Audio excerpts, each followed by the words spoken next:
Welcome to the From the Hart podcast presented by Orange Kiwi Consulting and Crisp Imaging. Orange Kiwi Consulting is dedicated to guiding family and closely held businesses through significant transitions. You can learn more about their services by visiting their website at orangekiwillc.com. Crisp Imaging is a family-owned reprographics and digital printing provider.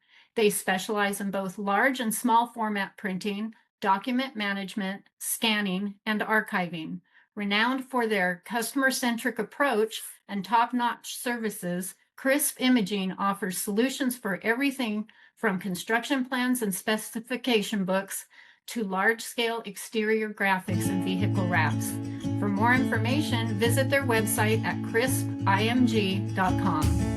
And now, here's the host of the From the Hart podcast, my husband, Ed Hart. Hi, my name is Dave Sanderson, and you are listening to the From the Hart podcast. Dave, it's so good to have you here with me today. Dave and I connected through LinkedIn, like most of us do, and I've just been really touched by his story. I think most of us we've either heard the story that Dave's going to share today and or seen the movie Sully, which was directed by Clint Eastwood and starred Tom Hanks. Tom didn't play Dave in the movie. Tom played Sully, the pilot. I'm going to ask you who played you in the movie, but you can just say Brad Pitt. Nobody will really know the difference, right?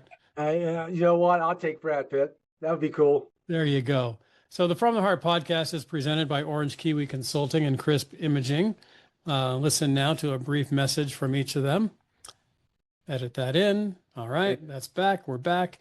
So just a little bit about Dave. I'm going to just read from the bio. Dave Sanderson is a nationally recognized leadership speaker, accomplished author, and inspirational survivor of what, as I just mentioned, is known as the miracle on the Hudson.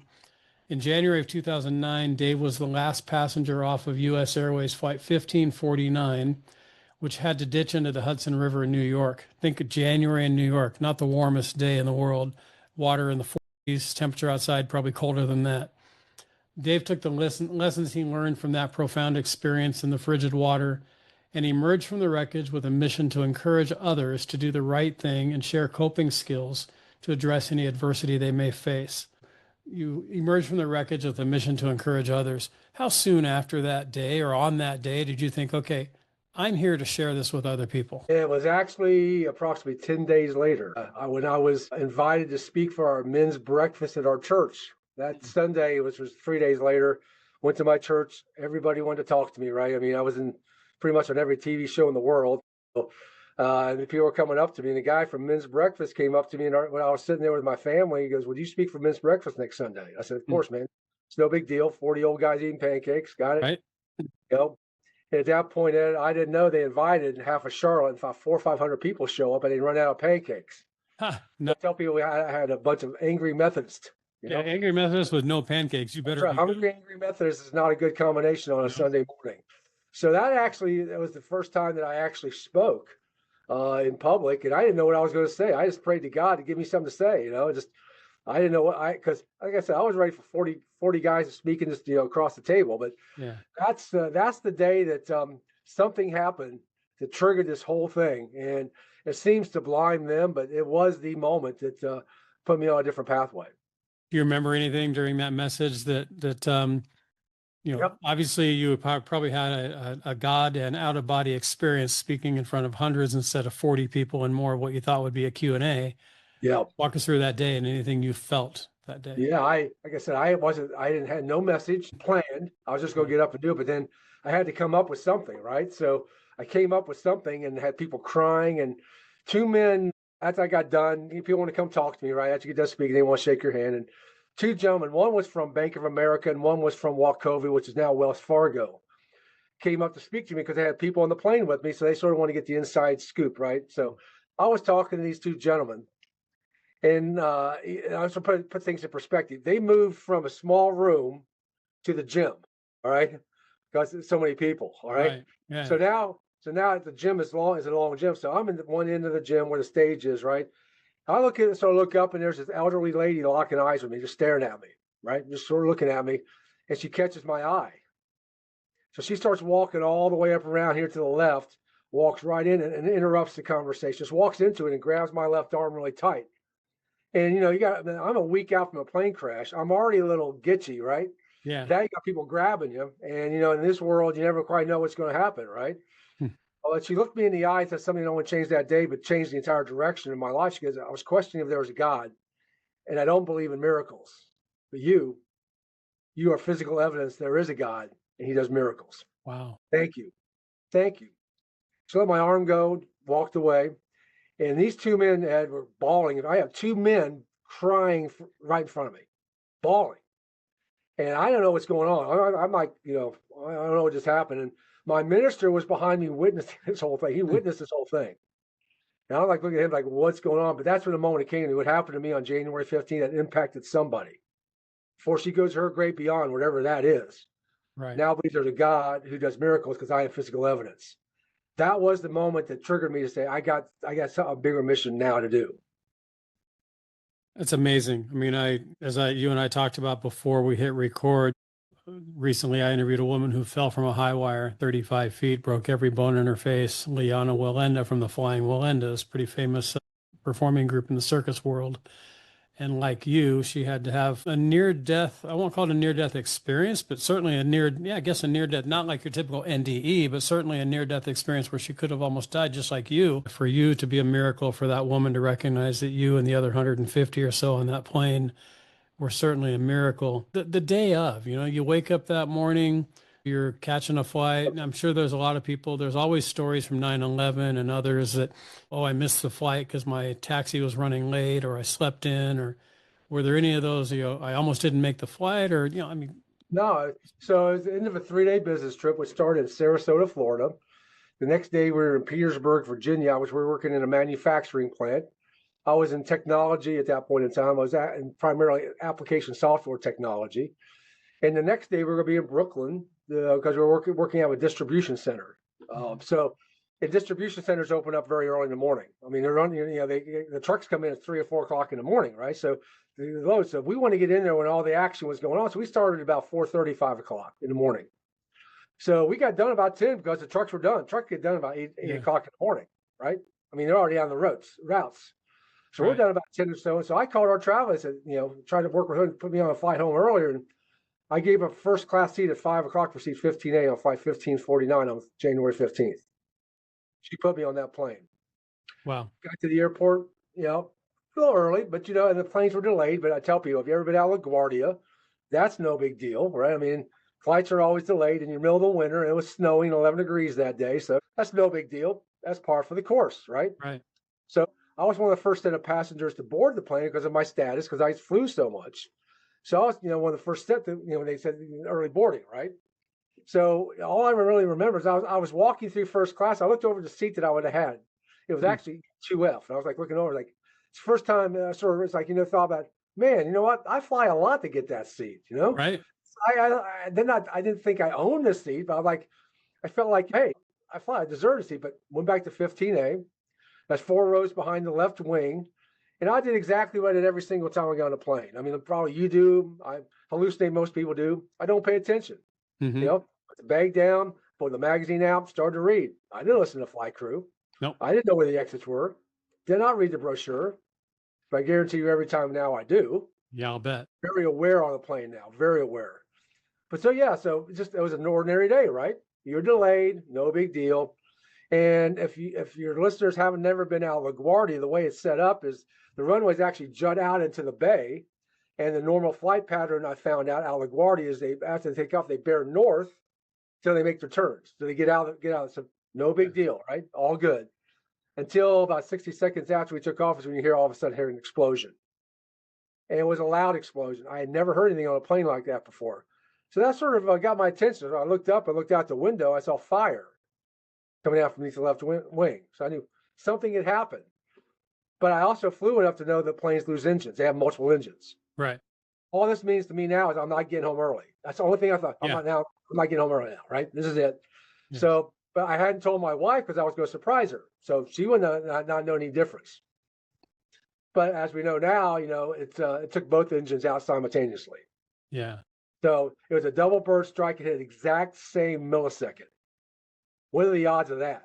right? Yeah, Canadian geese, and I heard it was like what 90 seconds to a couple of minutes from strike to hitting the water. Is that about Yep, right? it was about 2.5 to 3 minutes after that.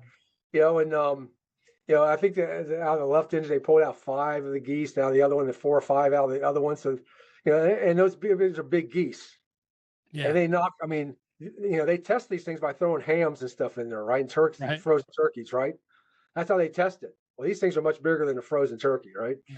So so now we're sort of banking. So we're going back to the airport. No big deal. Pretty calm. Is it in the plane? Fairly calm Yeah, at that point? no one's saying much, right? I mean, everybody's sort of looking around, but no one's saying anything. And but the guy next to me said, "Hey, what's going on?" And I told him, I think we're going back to the airport because he was in the middle seat. I Yeah. had the window. But when I looked out the window, what caught my eye was we were below the top of the skyscrapers. Now I've That's never got to be been below the scary. top. Knowing history from 9, 10, 8, Yeah. 9 years prior. Yeah, that's got to be scary. Well, have you seen the movie Sully, the opening scene? That's sort of what it looked like. Yeah. That's why when I saw it the first time, I was sort of very startled because that's exactly what it reminded me of. Because when he was making that plane in the front at the beginning of that movie, right? It was below the sky, the top of it. So I said that didn't look right. And so something does not look right. And then all of a sudden, I looked out. You see this big bridge coming up very quickly, and I was like, I've never seen that. Yeah. Right? And that's the moment when as soon as we started approaching the bridges, when the captain said his famous words, "This is your captain, brace for impact." That's the moment where I would hallucinate. Everybody else in that plane knew that something bad's going to happen. It's going to happen probably pretty quick. Do you know it's the river at that point that you're landing on, or do You you see the water. You definitely can see the water, but you're not thinking water. You're thinking bridge because, and I tell people, I don't think he gets enough credit for that maneuver because right? the George Washington Bridge, if you know anything about geography and topology and all that, is 600 feet up. The plane was roughly 1,000 feet in descending, so he only cleared the bridge by roughly 400 feet. That's insane. And That's about a football field, a little more than. so you look down, you can see people's faces looking up Yeah. at you. It's like, this is not good. And that's when you got to start get your stuff together because now because the only thing you can see now in front of you is water. And like you said it very eloquently, you were correct. It was 11-degree air temperature. Water temperature was 36. So you got ice floating in the river. That's all you see, right? Yeah. So it's like, okay, this is it. Now you think you're in the movie Titanic with icebergs ahead, right? Yeah, I mean, that's why I told myself I prayed because I knew I needed to get things straight. Yeah. Because if something happens, I didn't want to go down. I want to go up. I want to make sure I was good with the big, right? I mean, let's check in, right? Let's check do a quick Deathbed check. repentance at its finest, right? Exactly. I mean, it's amazing. Like I said, there's no atheist in foxholes. Exactly. So, and then I prayed for for that and just prayed that my last client would call my wife to let her know that I loved her, just so she would had that one final phone call, and then you put your head down, and that's the moment about 60 seconds out. That's about 60 seconds out at this moment, and what I saw the movie of my life start passing through my eyes. I saw those defining moments because this is my belief. I don't think anybody else needs to believe what I believe, but I think when you get to that moment when you think you're almost ready to die and you're almost there, that what you're all of a sudden realize what your life's about. I think that's what comes to your mind. It's like you see that with clarity. I had clarity, probably the most clear I've ever been in my life, and I saw clarity of those big moments in my life, like that big play you make in high school football, right? And right. your wife, all those big moments. You're like, this is what my life's made of, and that's when you realize, I haven't spent enough time with my family. My priorities have been so out of whack, right? Because my priority, and I've said this in an interview on CBS, is my priority at that point was making money for the family. That was it. Right. And I modeled what my dad did. That's what his model of the world was. But about 60 seconds after we crossed over the bridge and we crashed into the river, and some people say a water ditching, and I guess technically that's what they call it.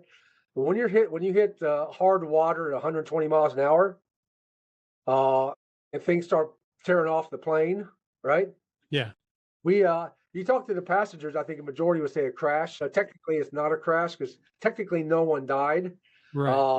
But it was a crash.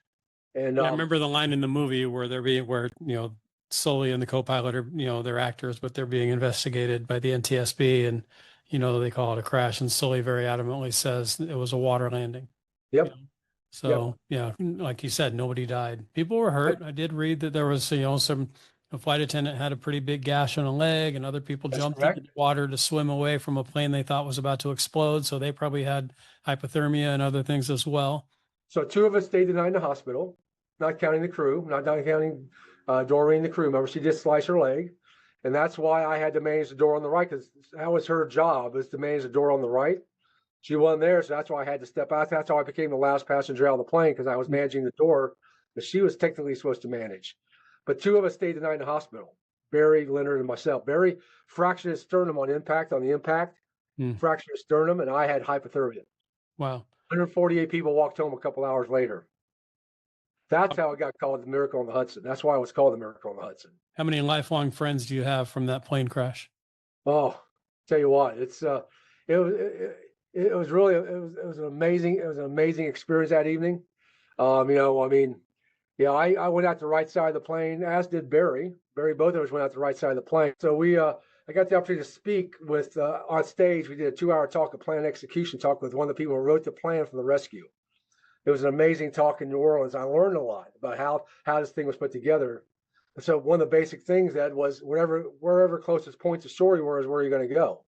So went out the right side of the plane was actually facing Jersey. That's why how I ended up in New Jersey. So, some people ended up in New York, some in New Jersey. That's a plane. Yeah. Because it's amazing. I have a picture. The first picture that was released from the plane on Good Morning America was me holding on to the lifeboat. And it shows how it was angled, where the left side's facing Manhattan, the right side's facing Hoboken. Yeah. I went to the right. So but I had to swim, because what happened was I was in the plane for about 7 minutes, waist deep in 36-degree water, holding on to the lifeboat so it didn't float out. But then all of a sudden, I felt the plane shift. What I found out later is one of the tugboats was a part of the rescue. Yeah. As he was backing out, he hit the front of the plane and shook the plane. So you're thinking it's going down, probably. No, the first thing that crossed my mind was Titanic. Yeah. I mean, I think just go tip up, go down. I'm in it. Get away from the plane. Get away. Yeah. So I always thank my mom and dad for making me learn how to swim.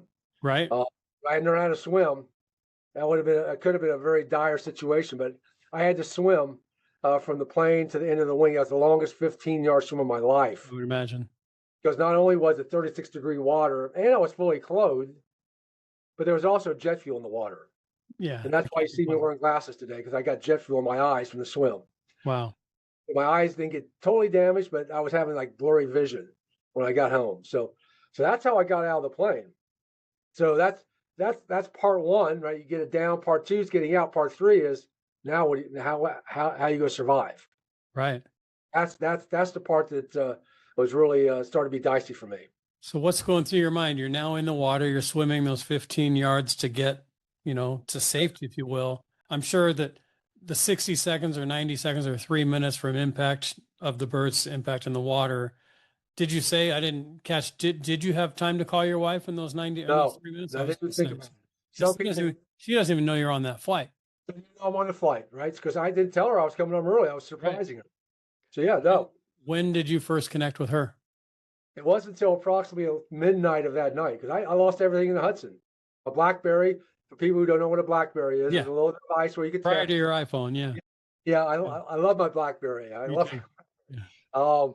But no, I lost everything in the river. So it wasn't until approximately 12 o'clock, because I didn't have a phone. I was in the hospital, recovering, had 5 hours to warm my body up. And it wasn't until my liaison from US Airways, Doreen, got there that she let me use her phone to call my wife. So about midnight. And were you expected home that day, just not at that time? Yeah. So at that point, she's worried, she's looking for you. Had she put 2 and 2 together that you might have been on that? No, what happened? What happened is I was on. My daughter saw the plane in the water, right? I left a voicemail because someone let me use their phone on the ferry. They just put it up to my mouth to call your wife. And the only thing I could get out is, "This is your dad. I've been in a plane crash." That's all I could get out. So my daughter got that, turned the TV on, told my wife, who was doing what moms do, taking sons to basketball practice. Sure. Right? So moms do, right? And that's how my wife found out, and my family. But they knew nothing else until later that night. I was on with Katie Couric, and they were watching all the different TVs going on, right? To figure out what's going on. And they heard my voice on Katie Couric. Wow. Yeah, Katie Couric that night. But they knew I was alive. They didn't know where I was at, though. When did you get home to Charlotte? The next morning, I negotiated with the doctors and the nurses to let me go because they didn't want to let me go. So I got home the next early afternoon, about 12 o'clock that next afternoon. And yeah. I would imagine, I know some people would be terrified to get on another plane. A little bit I've gotten to know you. You were probably like, okay, I've been in one. It's probably not going to happen again. Probably safer today than it was yesterday. Well, the first flight, I was just being told what to do. And what was interesting about that is, they we got to LaGuardia. There's a whole story behind how I got to LaGuardia and all that. But my liaison Doreen was walking me onto the plane. Right, there was no one on the plane but the captain and the first officer and the crew. They put me in first class. So I'm just sitting there. I don't know what's going on. Doreen's over here talking to the flight attendant, right? And the captain and first officer walk out. And I'm like, what's going on? He goes, we deboarded the plane. I said, what? So we deboarded the plane. We want to talk to you. We never talked to anybody who survived a plane crash. Wow. So we're doing a one-on-one interview. They're holding the plane up so they can understand what's going on, right? Because now we're going back to Charlotte where this whole thing was supposed to go anyway, right? Right. So for 2 or 3 minutes, we're doing an interview, right? And then they put me back in coach, which is, fine. And they left the middle seat open. Beth was great. My flight attendant was great. But yeah, I put my hoodie up like the Unabomber. I was like, get me out of here. Just get me out of here. And all of a sudden, I hear ding, ding, ding. That little ding when they get to 10,000 feet. Yeah. And that's the moment everything flashed back. To the whole day from the front, this flashback in my mind. I felt everything, smelled it, right? Because there was burning geese that you could smell, right? The whole thing. And that's the moment I realized how fortunate I was. And this was really a miracle that, man, I'm alive. I should be dead by now. So but we got back to Charlotte, right? And we're at the airport. So I do a lot of these interviews and so 2 of my kids, were going to come home with me because my wife did not want me to drive alone. Candidly, I shouldn't have been driving at all. Yeah. But so my daughter handed me the key fob. I forgot. I lost my keys in the river, right? So we get back to my car. I'm sitting there just sort of breathing real hard. My daughter, Chelsea's like, Dad, are you okay? I said, yeah. She goes, I said, you know what? Your grandma was right. Because one thing I heard on the plane when my mom talking to me was that if you do the right thing, God will take care of you. I told Chelsea, I said, Grandma was right. If you do the right thing, God does take care of you. Wow.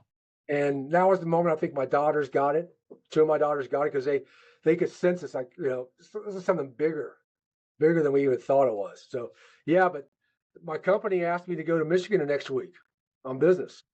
Did not care about if I was in a plane crash. Get on a plane and go. So that was the toughest flight that I've ever had. Toughest flight. Because I was by myself. I had no one to protect me. Right. At least on US Airways, I was protected.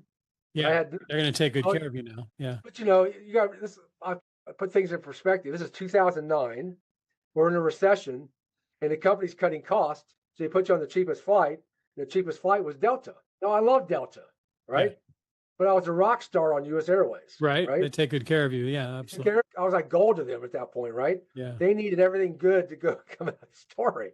Yep. So they put me in the last row, man, for this Delta flight. It was bumpy, and I was like freaking out a little bit. And the flight attendant comes back and said, "Are you okay?" I said, "Yeah." She goes, "You were on that plane crash, weren't you?" I said, "How do you know?" She goes, "I saw you on TV." Oh, wow. And she went back and got the captain, and the captain came out. And at first I'm thinking, oh man, he's going to get me off this plane because I'm freaking out. Yeah, right. He was great. He just sat down and talked me through it, right? So I think that was the point. It's like, everything's going to be okay. Yeah. Everything's going to be okay, right? I mean, but that's why a few years ago I went back into the Hudson to swim with the SEALs. I want to show people how to face your fears, right? I was going to get to that. Yeah, that's great. Yeah, so yeah, that's pretty much a pretty short version of what happened in that 24 hours. So swimming now, you're swimming, Navy SEAL swim in the Hudson River. You were mentioning to me before we hit record that you were swimming recently there just 400, 500 meters away from where the plane went down. Yeah. What inspired you to first time you swam in that river? You got jet fuel, you got people around you, you've got helicopters, you got rescue boats. Nasty water, Ed. I'm telling you. Nasty water, cold water in January. Yeah, that had to be the nastiest water you've ever swum. And Hudson River's not known for being fresh water either. No, it's not. It's not. Yeah. Very brackish, as we would say. Very brackish. Yeah, absolutely. We don't know what's in that river, and we still don't want to know. That's right. So what motivates you to get back in the river and swim with the Navy SEALs? Well, I was in the Newark airport on business, coming home from business. I tell people the greatest view of New York City is actually out of Newark because you could actually see the entire skyline. Yeah, So I I've was been sitting, to that airport a few times and seen that. beautiful. I was just looking out, and I get a call from a friend who's a captain in the United States Navy named Suzanne. And she called me and said, "Listen, I'm going to do this swim with the Navy SEALs in the Hudson River. I would love for you to be my wingman. Hmm. Would you be open for it? I think it would give you some redemption of going back." I said, "Suzanne, I'm interested, but I need a lot more information, man. I think a lot more information." Not in January. Yeah, Yeah. this is actually in August, Yeah. and this is actually in April. So it's like we're 100+ days out. Okay, that's it. And I had swam for 40 years. Yeah. So she hooks me. I said, "Hook me up with a SEAL, Suzanne, so I can at least figure out what's going on." So they hooked me up with a SEAL, and his call sign in the Navy is a scuba. So it'll give you a perspective of this guy could actually breathe underwater, right? He's great. But he asked me to come out to swim a couple of days later. So I want to see you swim. I went out there. I could barely get 25 yards. Hmm. He goes, "You got a lot of work to do, right? Show up tomorrow, and she'll show you how to swim." So in 100 days, I swam less than 25 yards to 3.1 miles. Wow. And then from Liberty State Park, New Jersey, to the Statue of Liberty, to Ellis Island in New York City in 100 days. So I show people you can get anything done in 100 days. Wow. But more importantly, I want to show people how to face your fears. How do you get back? How do you step up and do it, right? When that's the place that almost took your life. So as I was mentioning, when you asked me that question, I knew exactly where the plane went down. So on the third leg from Ellis Island to New York City, and I was about 600 meters out or so from New York City. I was swimming, right, and just trying to keep above water. I won't even call it swimming, Ed. Just trying to floating, stay above water, floating and right? moving forward. And it wasn't swimming. My coach says the worst stroke ever. I wasn't worried about my stroke, right? No. But I made a stroke and turned to my left, and I saw where the plane went down, and I froze. And I tell people, not good to freeze to 80-foot water. You got to keep moving. But that's the moment I realized. I visualized everything. And Suzanne, my wingman, from the name, says, "You okay?" I just yelled out, "I love you." She goes, "I love you too."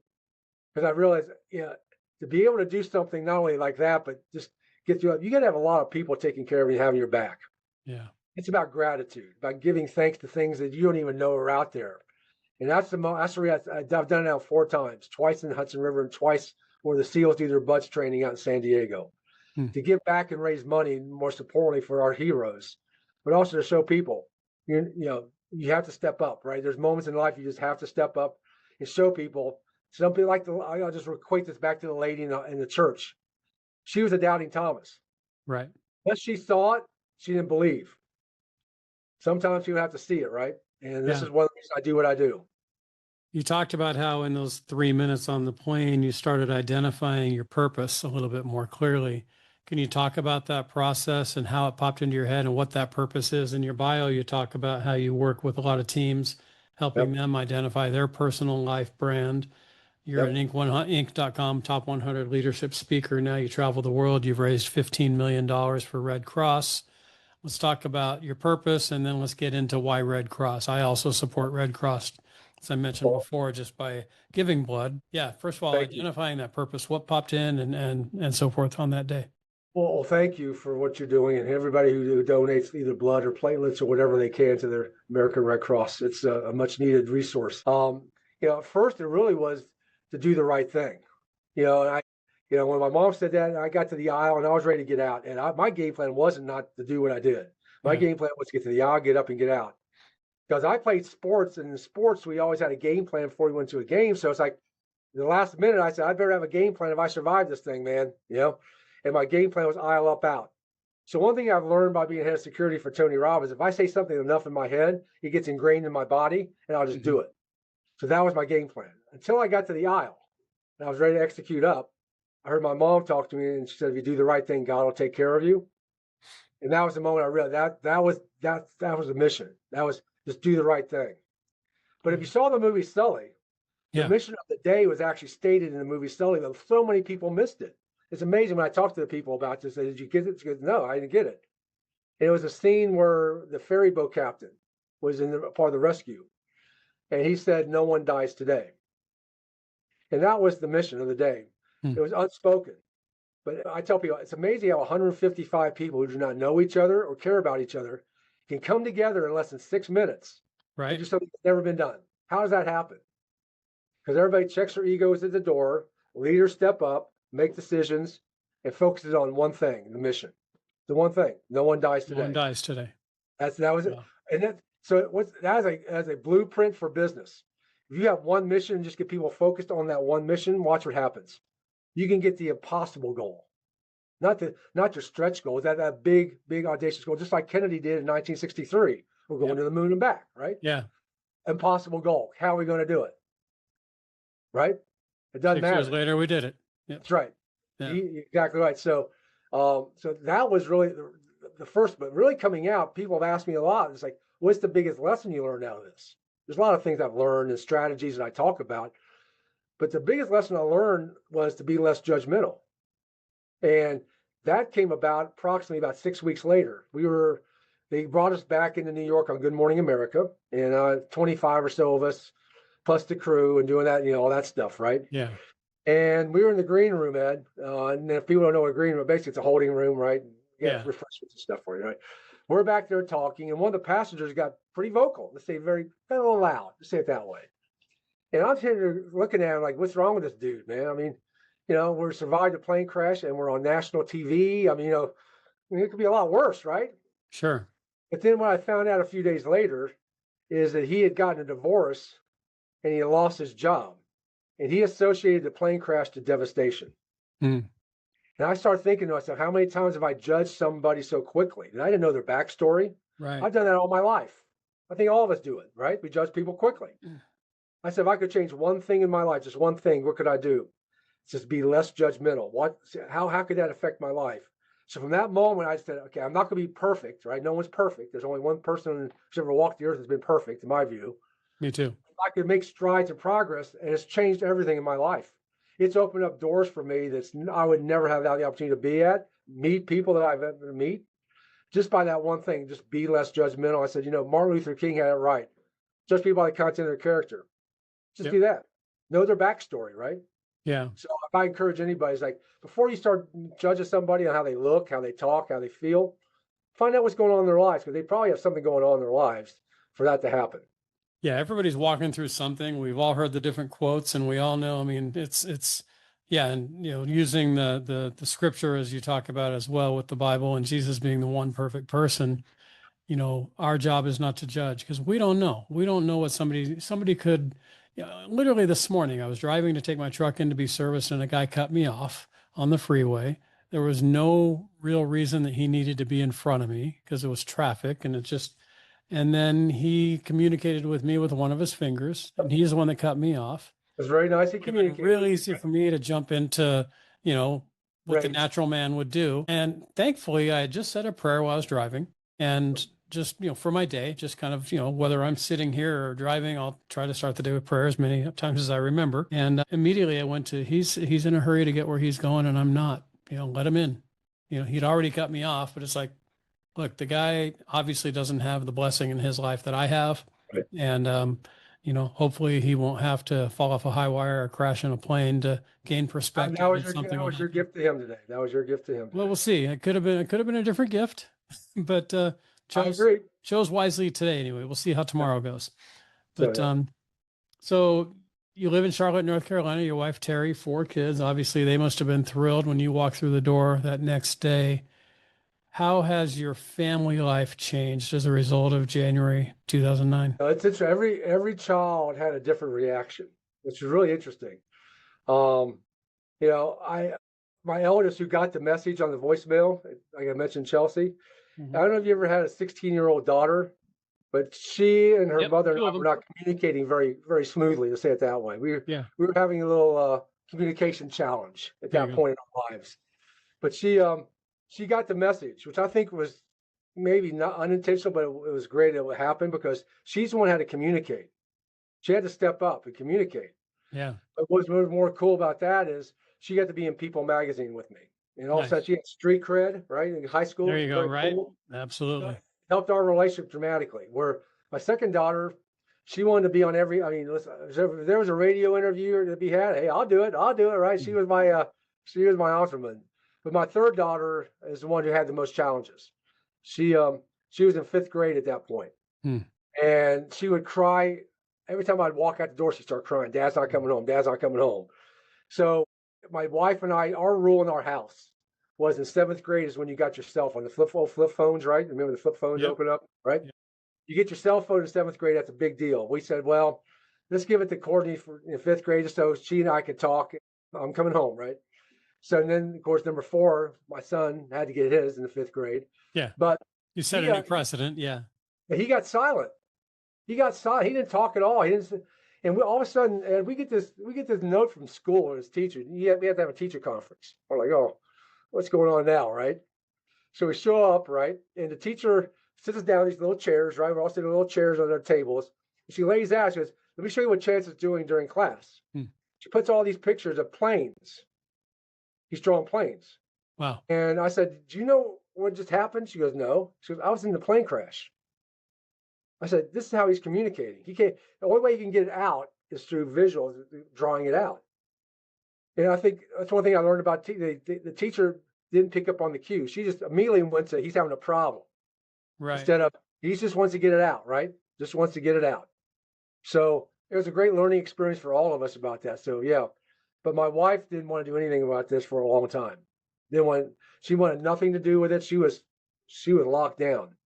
Until there was a moment where I put her in a position she had to, and it was on Palm Sunday, and her friend, who's a minister at a Presbyterian church here in Gastonia, North Carolina, called her to see if she could persuade me to speak from the pulpit on Palm Sunday. And I told my wife, I'll do it on one condition: you come hear me speak. Yeah. And she couldn't say no. Right. Yeah. It was her friend, right? There's her friend. Yeah. I had her boxed in. She couldn't say no. So long story short, we show up, beautiful service, and it was my time to talk. And so I take the pulpit on Palm Sunday. And I don't know about your church, but Palm Sunday is a pretty big deal at our church. It's one of the biggies, right? One of the biggies. Yeah. So I'm up there talking and doing my thing. I have a special message, right? And I have this picture of what's called God's hands. It's about yay big.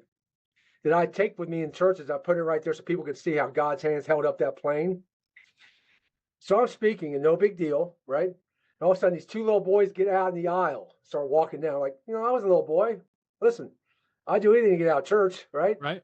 I got to go to the bathroom, get a drink, have a smoke, anything, just to get out of the church, right? But they didn't. They took a hard right and stood right. I'm on the pulpit. This picture's here. It stood right here in front of it. These kids are probably 8 or 9 years old now. 8 or 9-year-old boys can do anything. You don't know what they're going to do. So everybody's really quiet, right? Everybody's like looking around, like, what these boys going to do? But and one of those boys looked up and said, "This is a miracle." He said, "This is a miracle." And the other boy said, "He's a miracle man." He looked at me and smiled and walked back to their seats. My wife was over here. I looked at her. She starts bawling. She got it. Yeah. See, it goes back to the lady at church. Goes back. Some people have to see it, right? Yeah. They just have to witness it. That's what changed my relationship with my wife and me. That moment changed everything. When they made the movie, obviously Tom Hanks, Clint Eastwood, were you, not, part of the making, but I talked to a guy recently, they made a movie of his life, John O'Leary, a movie called Soul. I talked to him a couple of weeks ago. Yeah, John, great man. And on set for a lot of the filming of the movie and so forth. Did you have any kind of role as far as just on set or any experiences with any of the folks in the making of that? So I was briefed by one of the producers about the role, and I was invited. I'm actually in the movie 3 times. So I got invited along with 25 other passengers to be a part of the movie experience. Cool. So yes, I got to meet Clint Eastwood, which is very, very cool. Nice. Very cool. I did not get to meet Tom Hanks. He was actually in the other hangar doing the flight simulator stuff for the movie. To be selected to be a part of that experience. But one thing that really was shocking to me, we were there for 10 plus hours, right? You just sort of sit around and wait. But as I was leaving, one of the producers came up to thank me for being a part of the experience, right? Which I was very honored to do. But she knew my story better than I knew my own story. I guess John and I had discussed, they know your story, right? They did their research. So I was really honored that she knew pretty much everything I went through. So I think that Clint Eastwood did a fantastic job. And I was amazed to see how they put that thing together. Yeah, it's a great movie. I remember seeing it. I've seen it a couple of times, and then once I got you on the calendar, I watched it again because I wanted to have it fresh in my mind. Just little things that people ask. I've had a couple of people asking you questions. I know I read that some people got some of their luggage back. Did you ever recover anything? About 8 months later, I get a box with some of the stuff, right? Some of the stuff that they found in the river. Yeah. They didn't find everything. They uh, they found my bag that was in there. They found my bag, but my briefcase, I never got my briefcase back, right? Never got my BlackBerry, all that stuff. So no, I got maybe one thing out of all that, but it's they did a great job. US Airways did a tremendous job. But there's always so much you can do, right? I mean, Yeah. when it's in the bottom of the Hudson River, it's in the bottom of the Hudson River, and it's not going to be of value, right? So Yeah. Probably not many people want to go looking down there either. Like we no, talked. because when I was going up the aisle, because I was in the last passenger out, the luggage is floating in the water. Yeah. So I'm sure some of it got out into the river, and that's pretty easy to get, right? But Yeah. when the plane went down, I'm sure some of it just got out. So no, I've got over a box about this big of stuff that was recovered. So yeah. So you're out speaking now. You're talking to a lot of groups, churches, and obviously a lot of unrelated to church speaking as well. As you're telling your story and as you're having to relive it, are you experiencing any kind of PTSD as you're going this? Are there times you talk about that flight last row on Delta, it's rattling around and you're kind of struggling, but now it's been 16 years. I'm curious, what kind of battles you still might go through. Talk to people who might be going through their own version of PTSD Yep. for whatever reason. So thank you for asking that, because about 8 years ago, 2016, which is 8 years ago, somewhere around that area, Yeah. I got a phone call from an organization called AARP. Sure. And they asked me if I would do an interview for their magazine. And I was like, what can I teach a bunch of old people? I mean, listen, I'm not young, but I'm not that old, and they're probably smarter than I am. But they said they were doing, somebody did research on me about how did I grow from a traumatic life experience where so many other people went the other direction. Right. So I did this article about the strategies I did to grow from it, and it turned into my TED Talk. I was getting requested to do this on a TED Talk. So I do a lot of, I speak a lot with people going through a either depressed state or even worse. Yeah, I'll give you a perfect example. So I was actually on I-95, one of the highways on the East Coast, right? Coming back from a speaking engagement on the Gold Coast of Georgia, which is right outside Savannah. And it's a parking lot. So I was just sitting there, right? I'm not going anywhere. I get a phone call from a friend. He said, I got a friend I need you to talk to. I said, of course. Who is it? She goes, she just survived an avalanche in Nepal. Wow. And she's locked in a cottage in northern Ontario. She won't come out. She won't talk to anybody. So what can I do for her? She goes, well, you survived the plane crash. I'm like, yeah, but how can I help her? She goes, why don't you just talk to her? All right, I'll talk to her, right? So I get a call a couple of days later. I found out she has survivor's guilt because 4 people survived. Everybody else perished. Yeah, very common. She had that, right? She's just locked down, right? I shouldn't be alive. I don't know why. So and I related to her what happened to me about 5 weeks after ours. If you remember, about 5 weeks later, that small Comair flight crashed in Buffalo. Yeah, that's right. Everybody died, and I had a client on that plane. And so at that point, anytime there was a travel-related incident, I was getting phone calls. So I told her, I got a call from this TV station in Montreal, want to interview me about that. I knew nothing about it. I would at least share the passenger experience. And the first question they asked me on that interview, Ed, was, why do you think they died and you didn't? And I didn't know what to say. I was shocked that it just wasn't my time.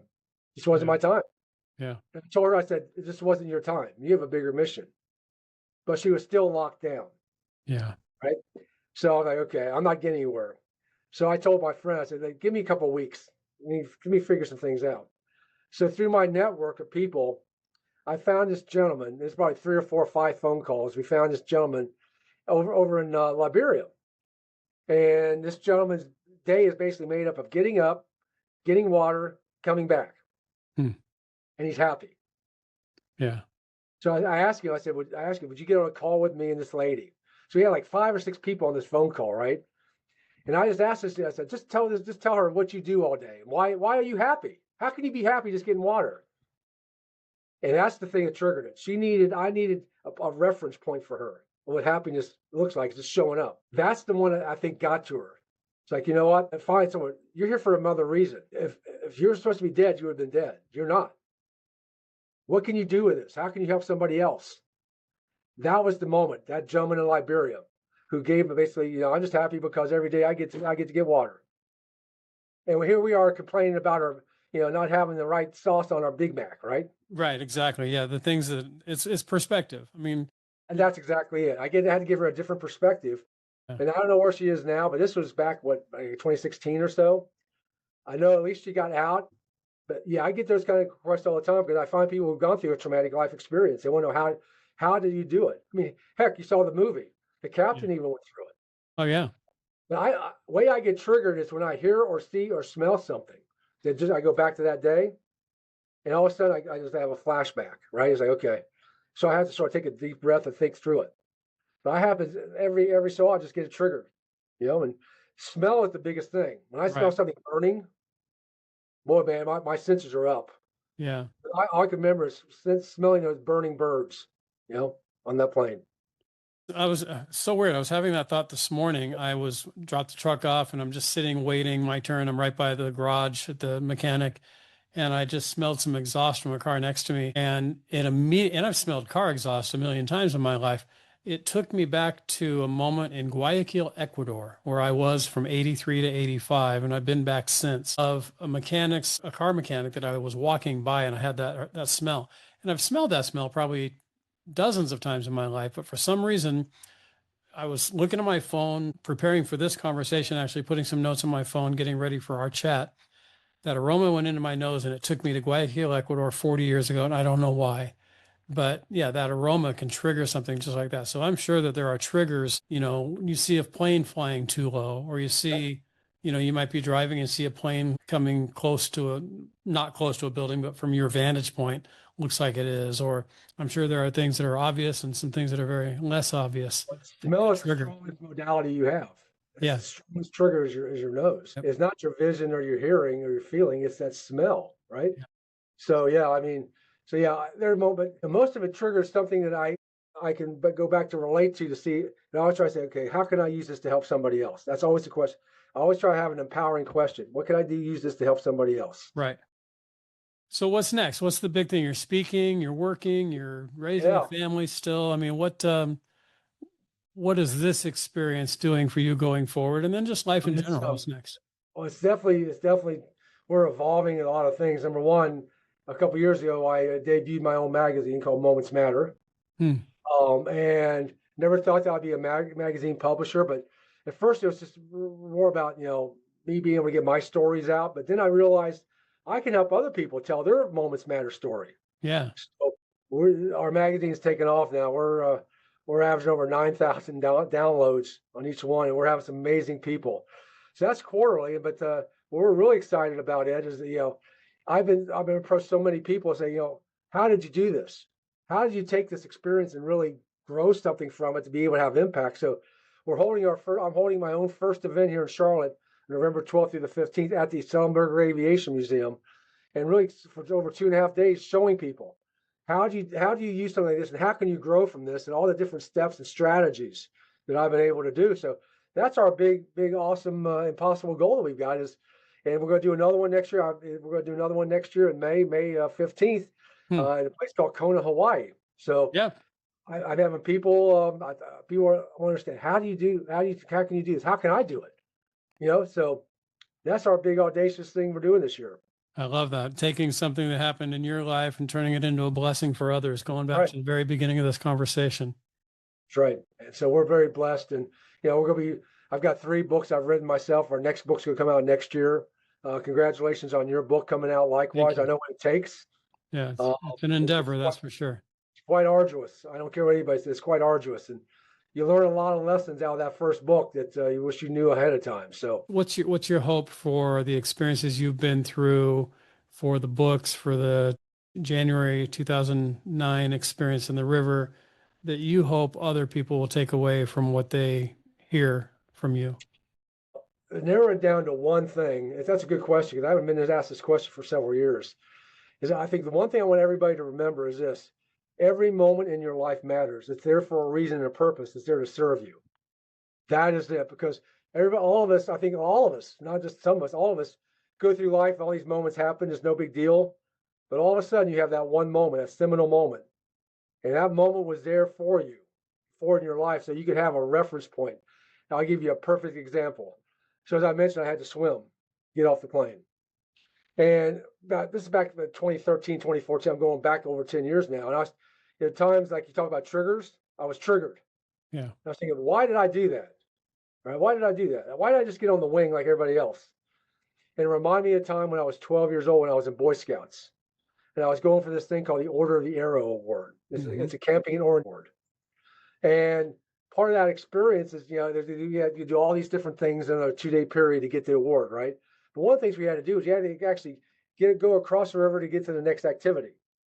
And yes, you could walk down the path and over the bridge, but when we were 12, we were just we swam across the river. Yeah. And I was thinking, was that the moment when I was 12? So give me the certainty to do what I had to do at that moment. And that's when I realized all these moments are there, like that moment. That moment was the moment that gave me the certainty to do what I had to do to swim. Yeah. Right? There are other moments that gave me the certainty I had to do what I had to do, like step up, right? When Doreen couldn't handle the door, someone had to handle the door. Someone had to make the calls, right? Yeah. So I just want people to remember, don't go through life thinking these moments are just random. They're there for a reason. And they may not mean anything right now, but there'll be a point in life when it's going to come back on you. So you know what? Maybe that moment was there because this is the moment I need to make a decision, life or death. I have to make a call. And I do have a reference point somewhere in my life that I can call upon. I think that's one thing I would love everybody to remember. Such a great message that everything in our life happens for a reason. And it may not be big and obvious like in your case, but it still does happen for a reason. What do you think the difference is, or the difference between how you've responded to what happened in January to, I know there are people who survived that accident or that crash or that river ditching, however you want to call it, who aren't over it yet. What do you equate that difference to, if there's a couple of things? Yeah, I realized that, I think it was like 2011 was when it really hit me across the face. I got invited to be on Oprah. Wow. Yeah, they invited some of the passengers and all the crew to Oprah. Now, that's a big deal. I mean, Oprah's a big deal, right? Right. But you realize when you go to Oprah, guys are the least important people on that show. All right, it's all about the. All right, but I digress. When I got there and we were done with it, I was going back to the airport, going back to O'Hare, right, just to come back home. And I was talking to a few of the passengers, and I found out some of them have never been back on a plane. I knew 2 people at least had to they took the train from New York City to Chicago because they never got back until they were afraid. So I think you got to step up and face your fear. I think you just have to face your fear. And I said this on ABC when I did my second SEAL swim, when they interviewed me why I was doing this again. I said, because sometimes in life, if you don't face what you fear, face what's in your head, it's just going to hang with you. And what happens is just things stack so deep in your head. This is why people get depressed, because they stack, and they don't have a pathway out.